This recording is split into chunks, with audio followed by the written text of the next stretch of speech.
Last August, I got into an argument with my stepfather and mother. I went to use the bathroom after the verbal conflict. While in the bathroom, I overheard a phone call. My stepdad, Randall Cullen, was on the phone with some type of law enforcement, I could tell.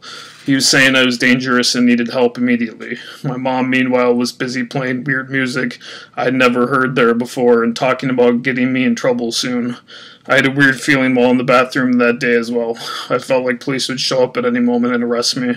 I was at their house and concluded that Randy had connections to law enforcement unknown to myself ever before that day, despite me knowing he's a psychiatrist. My mom immediately approached myself to take me back to my apartment after I got out of their bathroom. She offered me a free meal on the way back to my apartment, which was unusual based on how she offered it.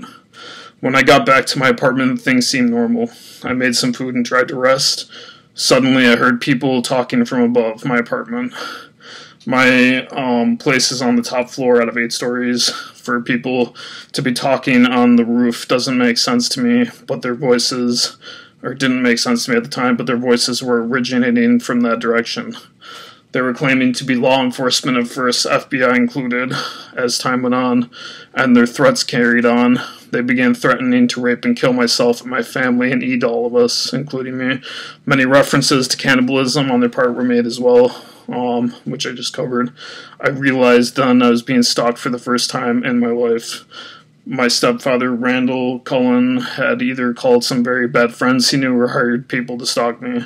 The threats were made by people nearly laughing as they said such things. One of the people's voices was familiar, however. It was my neighbor from down the hall, Tanya Nickel. She and an unfamiliar-sounding male continued to gang-stalk me with cannibalistic threats, including rape references throughout that night. I didn't know what to do. The threats became more clearly violent, and I felt threatened enough to call my father to come over. I knew not to call the police already at that point. He arrived, and I left to his house. I thought a break from all of this is here now. I was wrong, though. I heard Tanya's voice and threats in the car. I was trying to put it together somehow. I felt like I knew, though. My stepfather, Randall Cullen, must be involved in the cult or dark corrupt practices of some kind. They wanted revenge on me, and I knew it then. Tanya's threats continued in the car, accompanied by the sound of sirens. No police, fire trucks, or ambulances in sight, though. I was panicking about how to ask my father and stepmother about if they had heard anything that night, or at the time. We stopped at McDonald's. Things were calm for a minute or more or so. They paid for my food, and I recognized my need to slow down and focus on basic needs. We arrived at my dad and stepmom's house. I tried to relax mentally without much success. The siren noises continued without any visible explanation. Tanya and someone else were somehow projecting their voices with threatening messages into my head or nearby without my parents hearing what they were saying to me. They were threatening to kill my family and myself at their home that night. There being my dad and stepmom's home. They were knocking on the door, it sounded like. In retrospect, it was probably only being heard in my head, though, and they were threatening to arrest me, too. I asked my dad and stepmom if they heard the knocking and yelling. I was fearful for my life at one point so much that I did tell my dad and stepmom that their lives and mine were in danger. We need to act now or it'll be too late, Dad, I remember saying. This probably prompted him to call my own psychiatrist the next morning. I realized this because it was rare or unusual for him and my stepmom to take me into my mental health recovery center to see Dr. B. I told him how I thought I was being stalked by my neighbor somehow.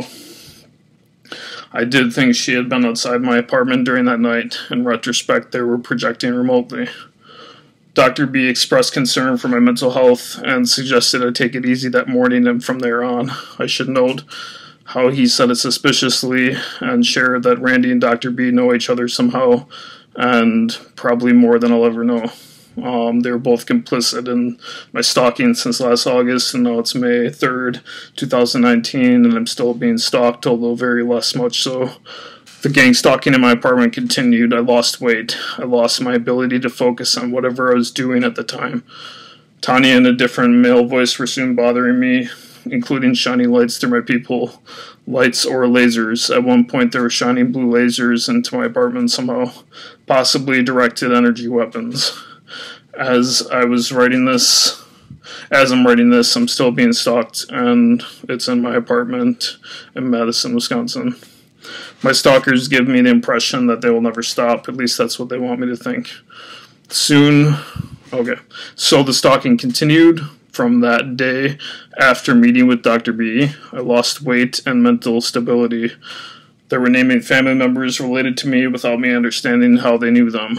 This still bothers me to this day. I don't know how Randy knows Tanya Nickel and vice versa. Life goes on, though.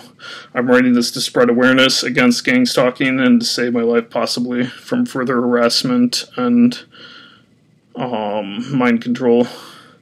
Mind control is a term, whether or not you think it's possible, is kind of irrelevant, since it is possible to do, and I learned it that day when I was detained by local police and unjustly hospitalized for 2.5 weeks, restrained to a bed, and forced to listen to people condescendingly mock songs on from my computer. I couldn't make all this up. So I was driven to a mental breakdown remotely that day, and this is my first video explaining it in detail. Thank you.